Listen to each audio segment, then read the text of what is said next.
Austria is preparing for a resurrection the day after Easter by reopening some shops in an initial loosening of its coronavirus lockdown, Chancellor Sebastian Kurz said on Monday, the first European country to outline such plans. The Alpine and largely Catholic nation was broadly shut down 3 weeks ago, with schools, bars, restaurants, theaters, non-essential shops and other gathering places closed. The public has been told to stay at home and work from there if possible. The lockdown has helped reduce the daily increase in infections to 1.6%, Health Minister Rudolf Anschober said. The number of people in hospital has stabilized. There have been 12,206 cases and 220 deaths so far in Austria. We reacted faster and more restrictively than in other countries and could therefore avoid the worst. But this fast and restrictive reaction now also gives us the possibility to come out of this crisis more quickly, Kurz, a conservative who governs with the left-wing Greens, told a news conference. Denmark, the Czech Republic and Italy could outline similar plans soon, but Austria is the first European country to give dates and details.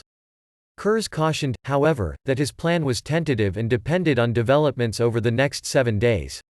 Easter week will be a decisive one for us.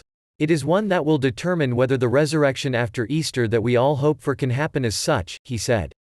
Kurz urged the public to stick to overall lockdown measures which are being extended until the end of April.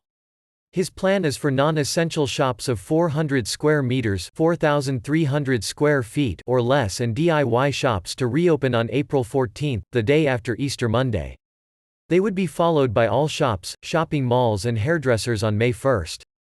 However, only one shopper per 20 square meters of shop space will be allowed. For their part, restaurants and hotels will have to wait until mid-May at the earliest and no public events will be held until at least late June, Kurz said.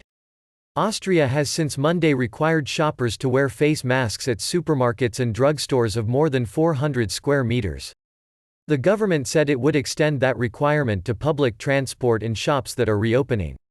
While the public has been generally supportive of the mask requirement, wrinkles have appeared, with some supermarkets running out of masks or charging shoppers for them. Kurz said the government would check that masks are not sold for profit. A scarf or shawl can also be worn instead. The Chancellor also gave a preview of a study on whether a representative sample of 2,000 people had been exposed to the coronavirus. What we can say is that it is in the thousandths of a percent and an infection rate in Austria will be around 1%, Kurz said. Any idea of herd immunity has been clearly disproved at the latest by this spot check. Worldwide, over 1.25 million people have been reported infected by the viral pandemic and 68,484 have died, according to the latest Reuters tally, with Italy, Austria's southern neighbor, suffering the highest national toll.